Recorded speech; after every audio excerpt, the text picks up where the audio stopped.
Bah oui, avec grand plaisir, c'est sympa, Julie. Et puis tu sais, on fait un icebreaker, un truc comme ça, où on casse la glace. Tout à fait, tout On à veut le faire fait. maintenant, le qui est quoi, ou le comment et C'est le pourquoi? qui est, c'est un Ah, qui ok. est. Donc, comme nous allons rejouer une dernière petite scénette, je vous propose que vous éteigniez les caméras, qu'on apparaisse bien devant vous. Alors, je vois qu'Olivier nous a est déjà en train de se mettre en scène.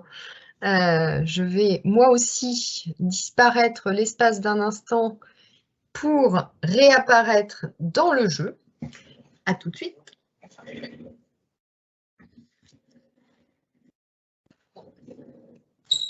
Ah, vous êtes déjà arrivé? Oui, Ah, super. bonjour. Oui, j'avais un petit Bonjour. peu d'avance. Bonjour, Julie. Ça va?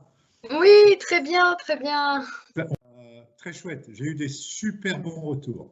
D'accord. Bon, bah, très bien. Bah, écoutez, oui, c'était une belle journée, une belle facilitation. Réellement, voilà, un très très bon séminaire où on a eu une excellente participation, hein. Je dois dire que j'étais assez C'est le but, surprise hein. hein, C'est le but, hein. du niveau.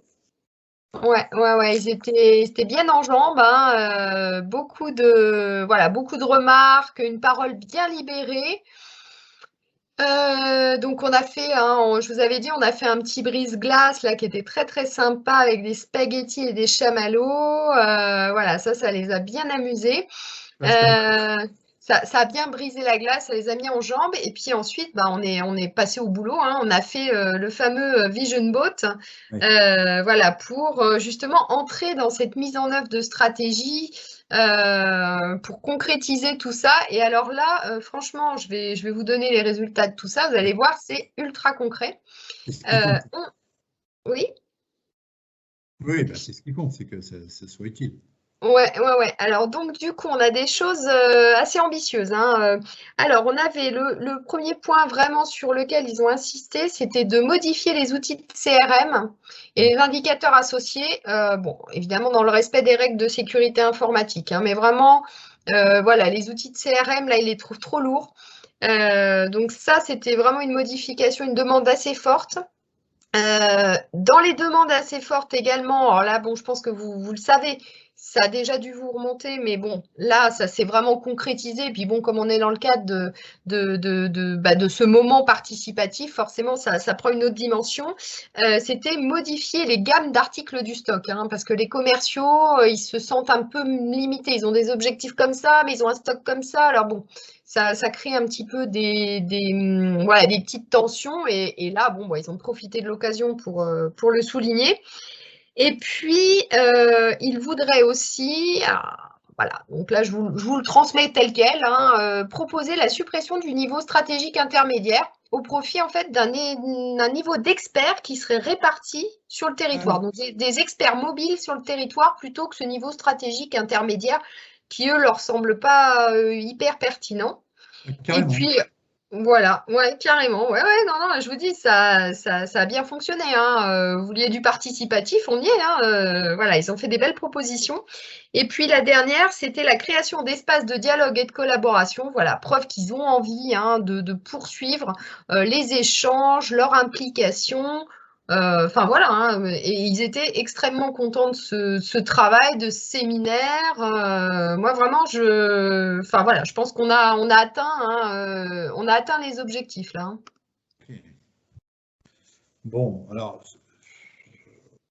bah, d'abord, bravo, parce que honnêtement, moi j'ai eu des retours sur l'ambiance à nouveau, c'était très très bien. Je crois que l'objectif est atteint, parce que quelque part, l'idée qu'ils sentent qu'on s'intéresse à eux et qu'on leur donne la parole, hein, qu'ils ont le droit de s'exprimer, c'est quand même le premier pas, hein. Donc, Mm, on va être plus royaliste que le roi, c'est déjà ça, hein. ouais. Bon, maintenant, si je rentre un peu dans le détail, pour les outils de CRM, vous l'avez souligné vous-même, parce que je pense qu'ils ont dû vous en parler. On a quand même un cadre juridique qui est précis et on peut pas faire n'importe quoi. Donc, on est effectivement dans une procédure qui dure sur plusieurs années et on va voir ce qu'on peut faire. Mais là, de ce point de vue-là, voilà. Alors, Sur les histoires de gamme d'articles en stock, c'est le serpent de mer. C'est-à-dire que forcément, ils voudraient à la fois, d'un côté, sur leur business unit, être intéressés sur une meilleure marge, mais en même temps, ils veulent des codes articles spécifiques et forcément, c'est là où on perd le plus de marge. Donc, enfin, je veux dire, on n'en sortira jamais, quoi, de ça. Bon. Alors, sur ces histoires de... Et ça, c'est drôle, parce que sur ces histoires de modifier un champ, j'allais dire, de compétences intermédiaires, de manager, de leader, en fait, on appelle ça, nous, des leaders, de les transformer en spécialistes, en fait, on en avait déjà fait l'expérience il y a 10 ou 15 ans. Je crois que Pierre aurait pu vous en parler. Et bon, bah, c'est un retour, donc après tout, la vie est une boucle, hein, pourquoi pas. Et puis la création d'espaces d'échange dialogue, bah, c'est finalement ce qu'on vient de faire avec vous. Et donc, moi, je vois ça d'un très très bon œil qu'on refasse ça l'année prochaine à l'occasion du lancement de la stratégie. Hein. Donc, bien sûr pas les dates, mais je veux dire, j'imagine que vous serez disponible et que si ça vous chante, Oui, bien sûr. On refasse ça ensemble hein, pour qu'on avance. Hein, parce que c'est pas le Oui. Bon, écoutez, comme je vous disais, déjà, on a fait une première marche. Et si j'osais une blague, je dirais que c'est un petit peu comme les tartes. Les objectifs sont atteints. Ah oui. À bientôt. Merci.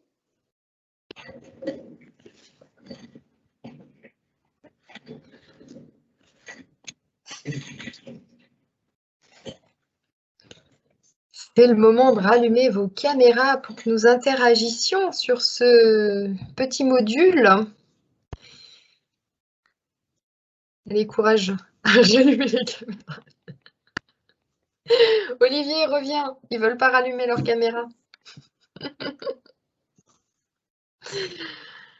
Bon, voilà, troisième petite présentation donc d'une fin de facilitation, ou en tout cas d'une histoire qui semble se terminer là. Donc voilà, on voulait avoir vos réactions sur ce dernier petit jeu de scène. On vous écoute. On va lire le petit pad. Le petit pad, qu'est-ce qu'il dit? Il dit plein de choses là aussi. Bonne ambiance. L'intérêt majeur du manager, rien à faire des propositions de fond qui sont sorties de la séquence.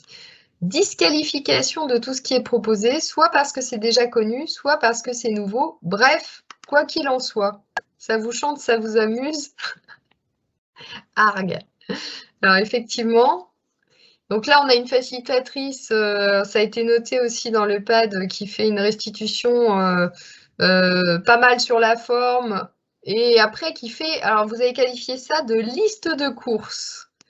Voilà, alors est-ce que quand on restitue, on est censé faire la liste des courses ou pas? Il y a des gens qui ont parlé d'hiérarchisation et de priorisation. Comment on fait en fait? Quand on a animé un atelier, on a plein de choses qui sont sorties. Comment on restitue ça au client?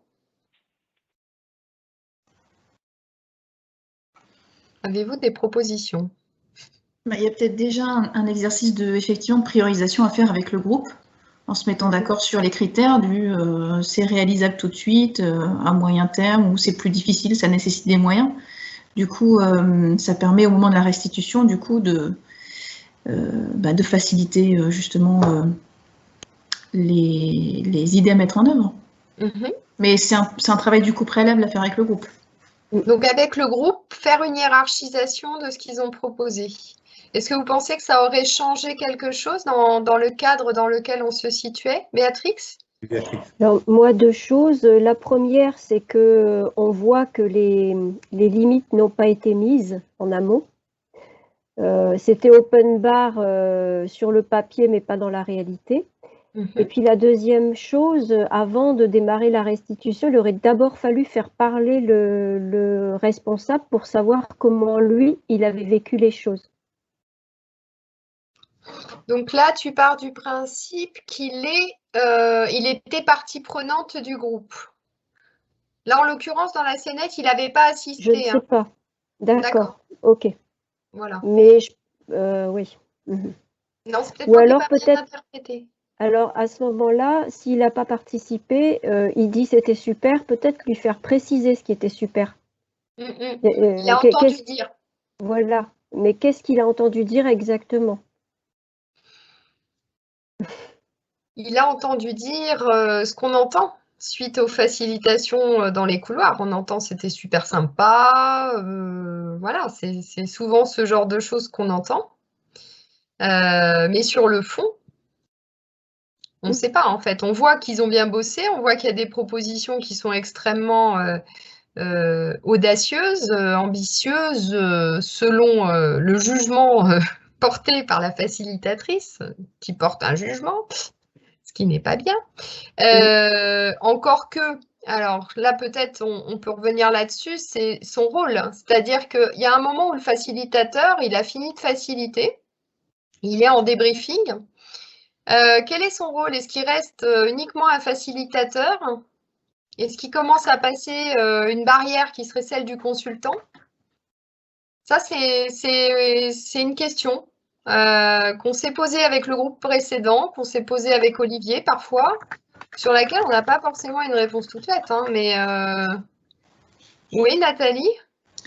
C'est une question que je me suis posée aussi, parce que, alors moi je suis dans un cas particulier parce que je suis facilitatrice dans une organisation et jusqu'où je vais pour porter finalement le fruit du travail d'un collectif.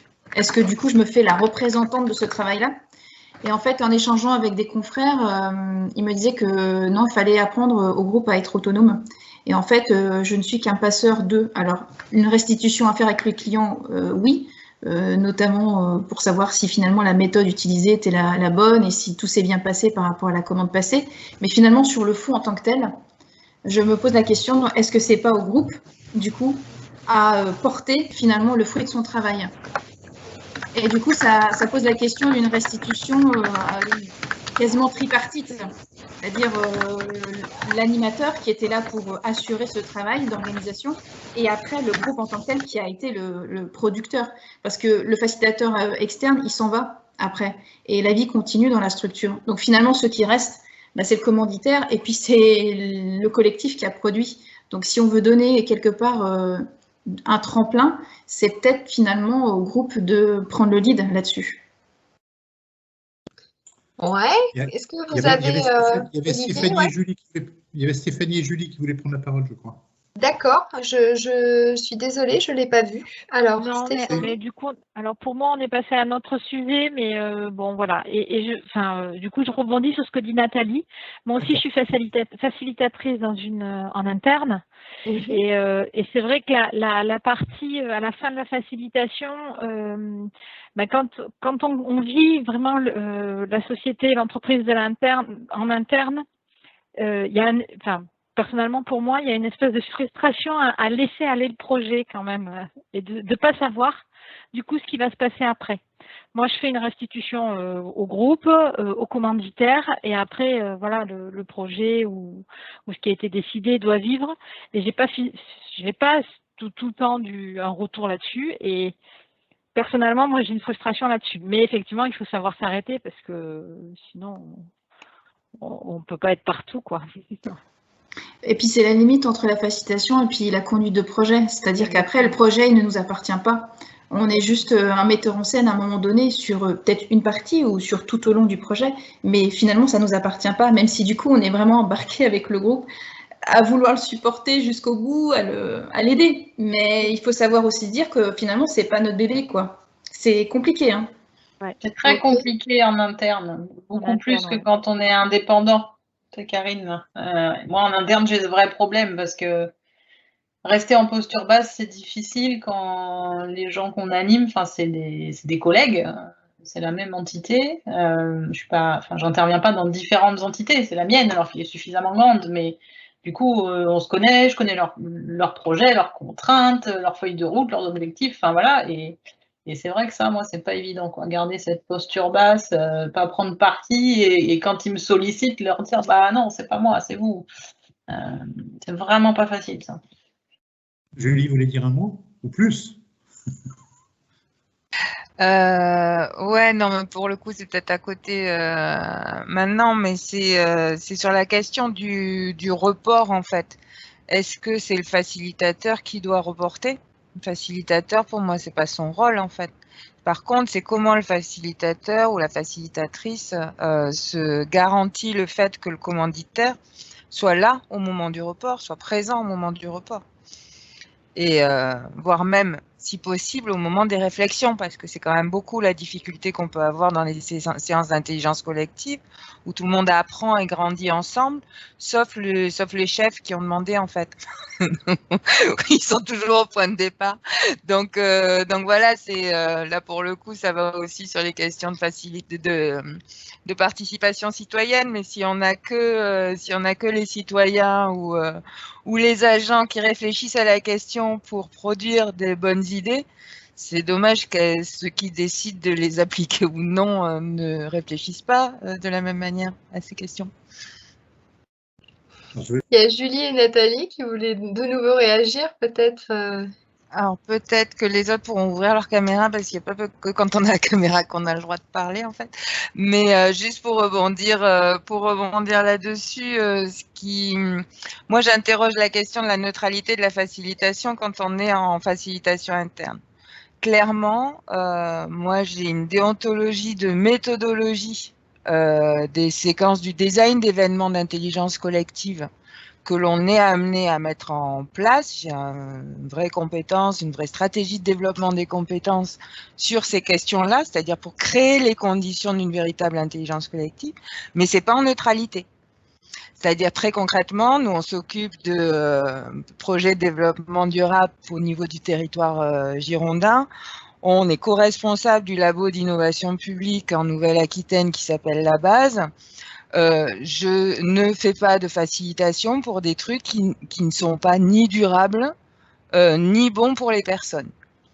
Dire que derrière, moi, j'ai des méthodes de facilitation qui sont situées. Hein. Le mantra de La Base, hein, c'est se transformer pour transformer, mais c'est pour transformer pour le bien-être de tous, pour aujourd'hui et pour demain, conscient du monde dans lequel on est. Donc, moi, je n'ai pas de neutralité de facilitation. J'ai une manière neutre de construire les conditions du design d'expression d'intelligence collective pour porter les transformations. Voilà. Mais moi, j'assume ma non-neutralité sans difficulté, en fait. Tranquillement.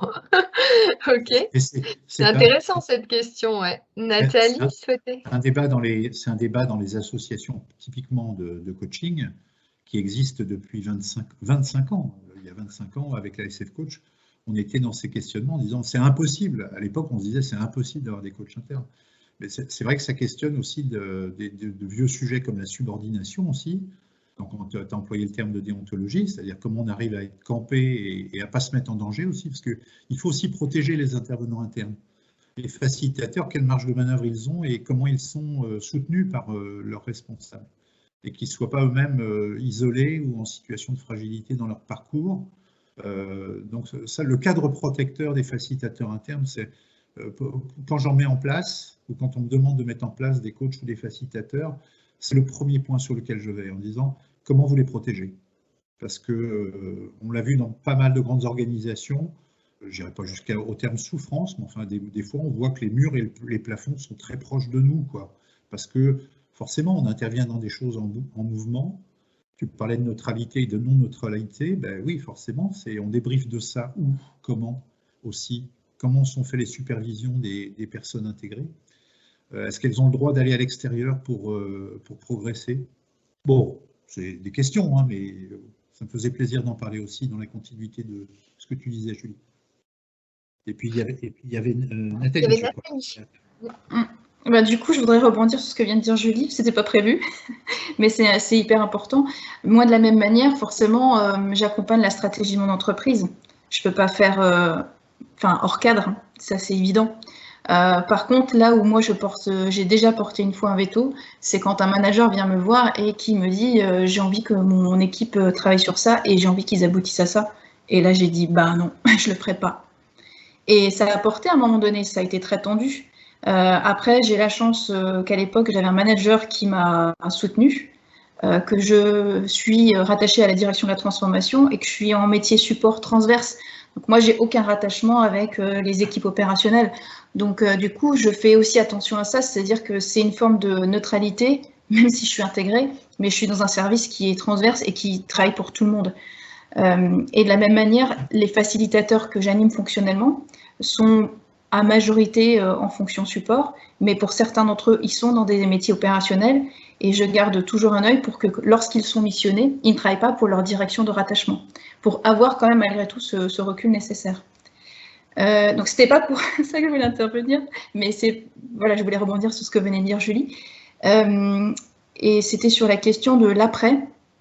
Peut-être que aussi le rôle du facilitateur, c'est de s'assurer du coup d'après, c'est-à-dire de se dire maintenant que la production est là, c'est finalement aux commanditaires, qu'est-ce que vous en faites?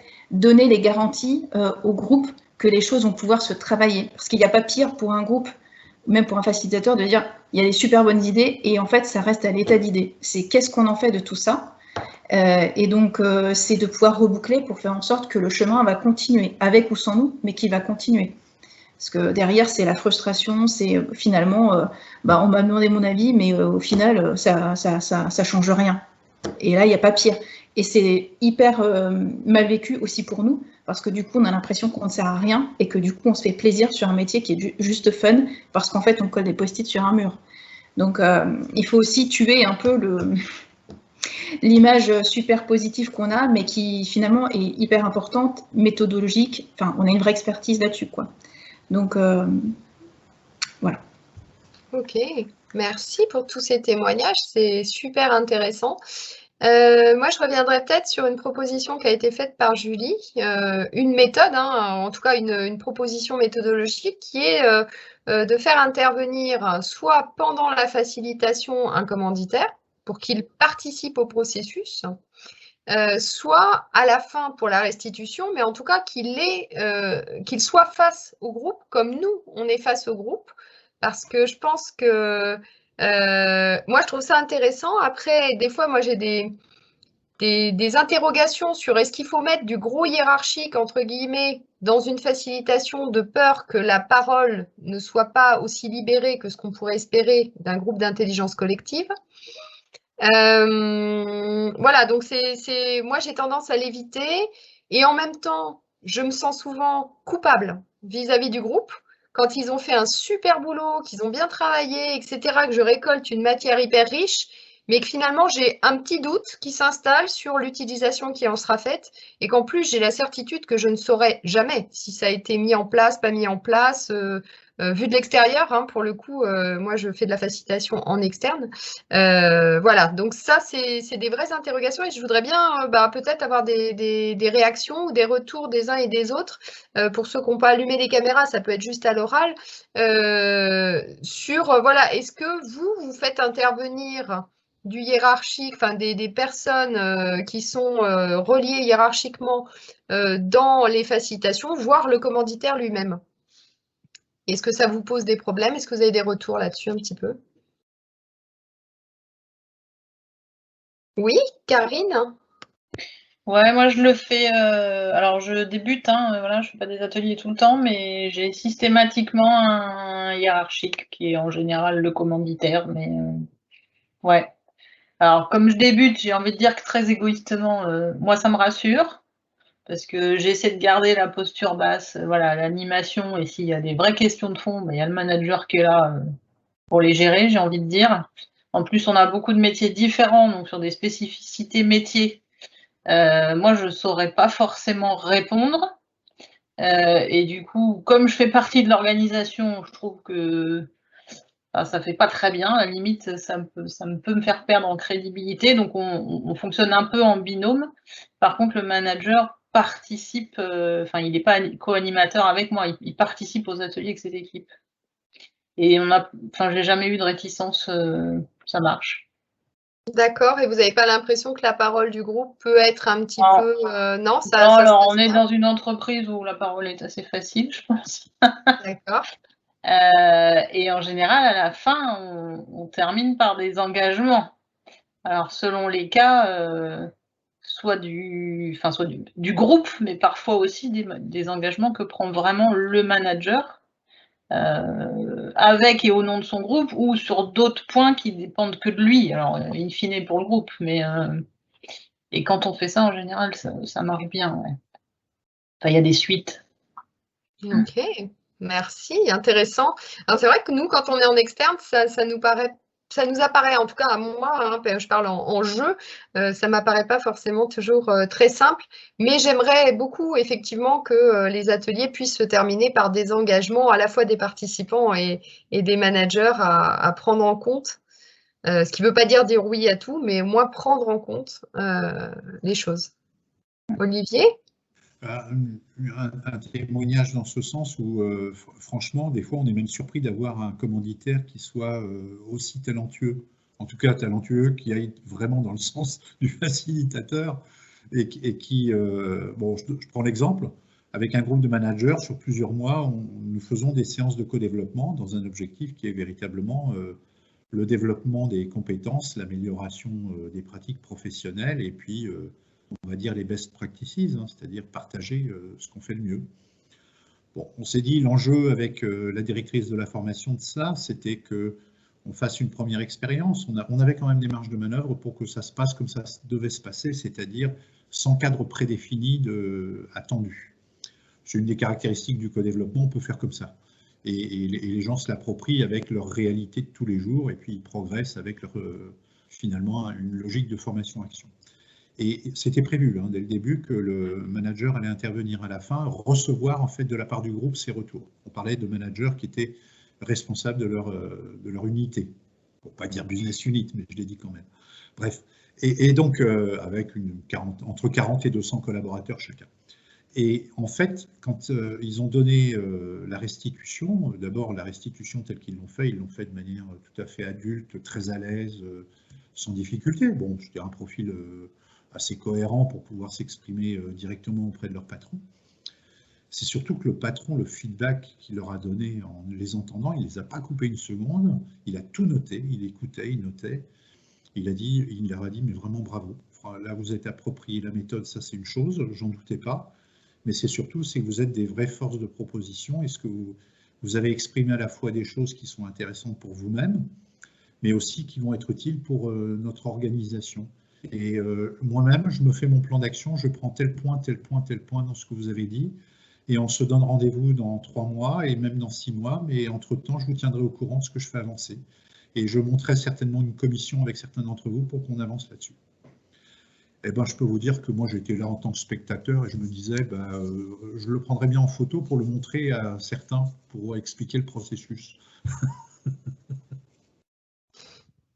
Mais c'est peut-être aussi, la réflexion qu'on peut lancer, c'est peut-être d'anticiper tout ça au moment du cadrage, quoi. C'est-à-dire de se dire, vraiment être capable d'alerter un commanditaire sur les attendus en l'alertant sur le fait, effectivement, qu'il va y avoir du répondant, qu'il va y avoir de la production et qu'est-ce qu'il compte en faire et comment il compte assurer cette reddition des comptes. Je fais toujours un peu le parallèle avec une fonction que j'endosse dans une vie parallèle qui est celle de garant de concertation pour la Commission nationale du débat public où nous, entre guillemets, nous n'animons pas la concertation, on la regarde, on l'observe, on fait des remarques, on recadre quand on sent que ça part un peu à volo, et à la fin, on fait un bilan. Et ensuite, les maîtres d'ouvrage doivent répondre à notre bilan. Et quelque part, c'est cette phase-là qui est un petit peu la phase qui nous manque en facilitation, ou en tout cas qu'on n'a pas. C'est cette phase de retour, c'est-à-dire on a fait la restitution de ce qui s'est dit dans la concertation, et le maître d'ouvrage va répondre en disant comment il prend en compte, ce qui ne veut pas dire, une fois de plus, dire oui à tout, mais c'est dire oui à certaines choses, non à d'autres, expliquer pourquoi.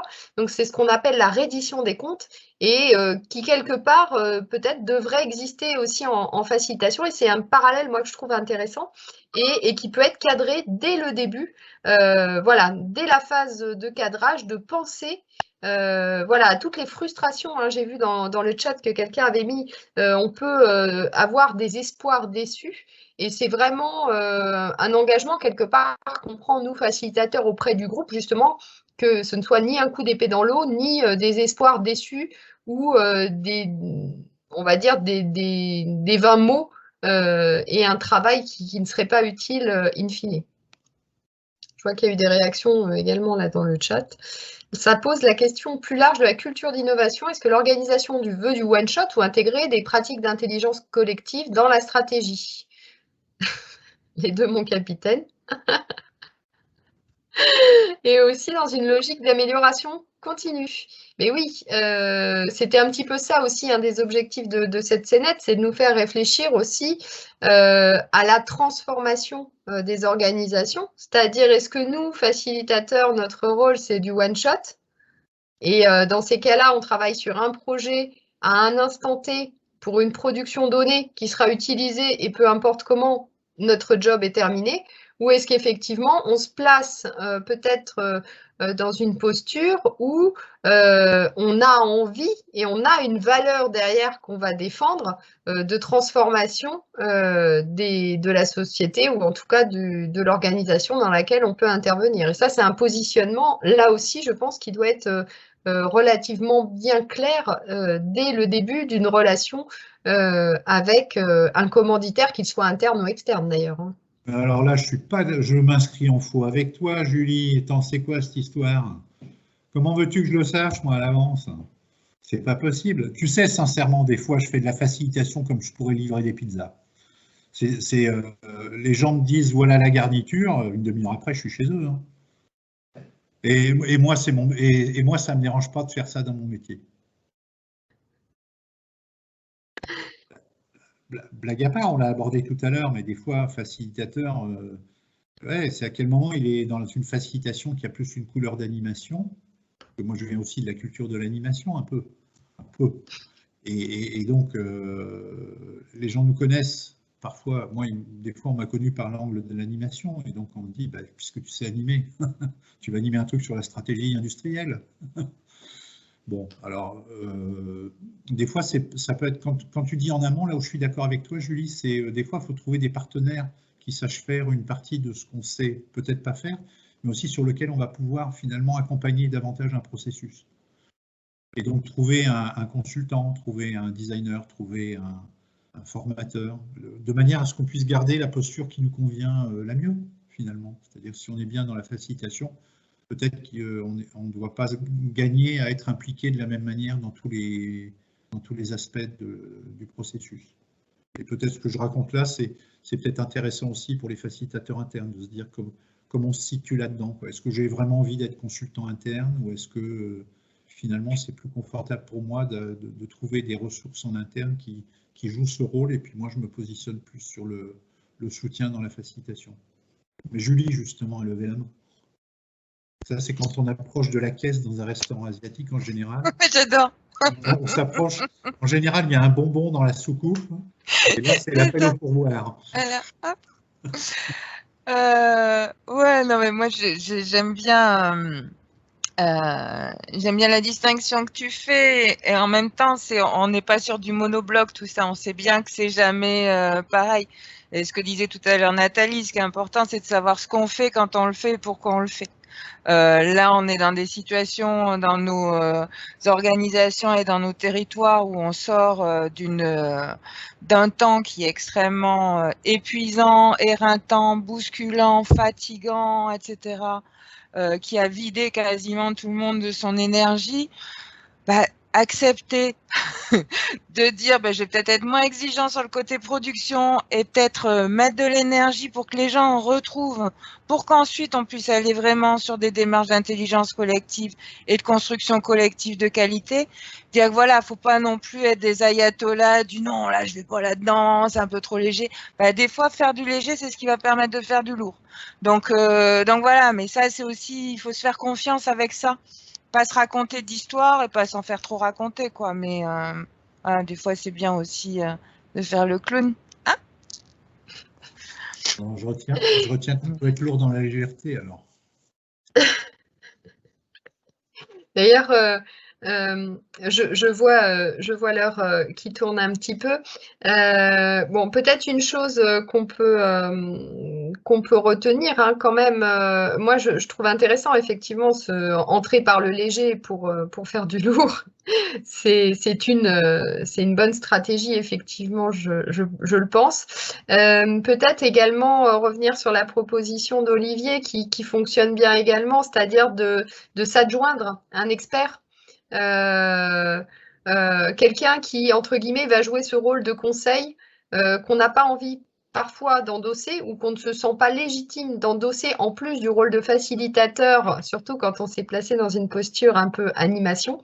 Voilà, moi je sais que c'est quelque chose que je pratique sur certains sujets un peu complexes. Hein. Je pense à des sujets territoriaux comme l'eau ou le foncier où je vais faire effectivement la facilitation pour que les groupes produisent, mais j'ai toujours un expert à côté qui va pouvoir s'emparer des productions, les retravailler éventuellement avec le commanditaire. Arrête d'écrire des bêtises dans le chat, Olivier, c'est insupportable. J'essaye d'être sérieuse.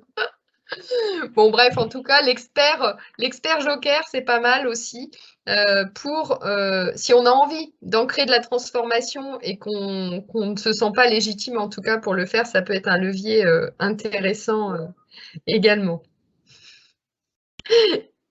Est-ce que vous avez encore envie de réagir sur, peut-être cette fois-ci, sur l'ensemble hein, des 3 modules et globalement sur la facilitation et la posture du facilitateur et est-ce que vous avez compris qui a tué la facilitation dans cette histoire? C'est lui. Alors peut-être pour terminer, vous l'avez certainement vu Alors je te propose Olivier de reprendre quand même ton micro magique là parce que moi ça m'a énormément fait rire et ceux qui sont arrivés en retard n'ont pas forcément eu droit à ça pour annoncer la dernière étape de cet atelier.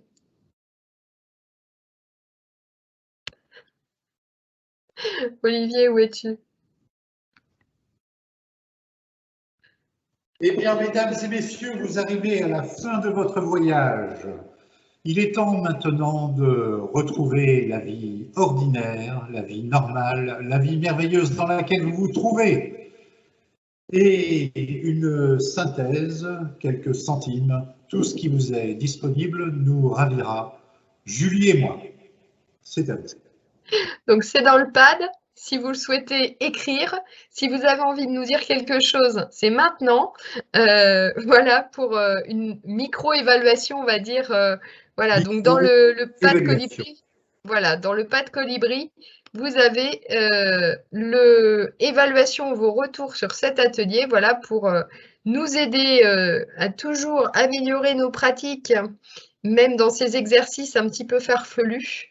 Voilà, qu'on va être amené à faire dans cette fabrique. Donc, c'est à la fin du pad, hein, vous avez voilà, la possibilité d'écrire. Et puis, bah, si certains d'entre vous ont envie de nous dire un petit mot, je pense qu'avec ton super micro, Olivier, tu peux stimuler tout ça.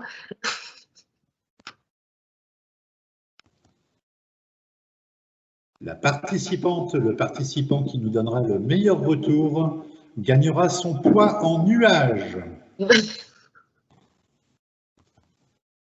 En tout cas, un grand merci à tous et à toutes pour vos retours, pour voilà, ces échanges sur la facilitation, que ce soit en interne, en externe, avec ou sans joker, avec ou sans super micro. Et retenez, chers commanditaires, que pour une facilitation vendue, vous en achetez une autre. Ah, ça y est, on tient notre meilleur compliment, ça y est, on l'a. Je n'ai jamais autant ri à un atelier, ça m'a mise de très bonne humeur. Voilà. Merci Nathalie. Bon, bah, on va lire attentivement évidemment les retours. On a un compte-rendu participatif d'atelier puisque c'est plein de réflexions que vous avez pu faire sur la base de ces petits jeux de scénettes prétexte à débat. Donc, un grand merci à toutes et à tous. Et on se dit au revoir, Olivier. On leur dit au revoir. Oui, voici venu le temps. de préparer votre soirée tranquillement.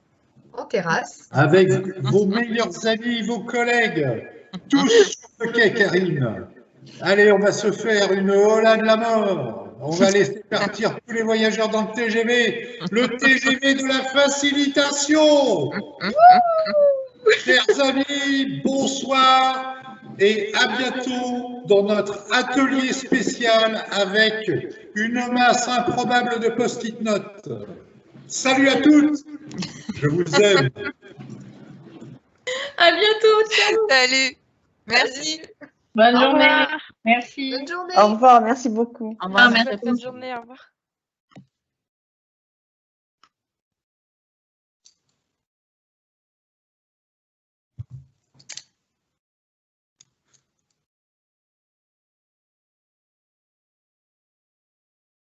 Salut Julie, reviens. Non.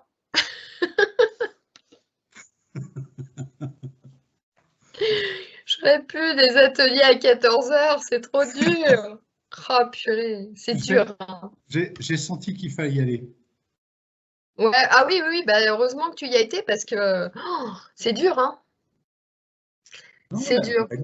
L'animation, tu l'as très bien tenue comme la dernière fois. Hein, Ouais, mais je sais pas, je trouve ça super difficile de. Je trouve ça super difficile d'obtenir ce feedback-là alors que toutes les caméras sont éteintes, c'est compliqué. Attends, il faut que j'arrête l'enregistrement. Hop.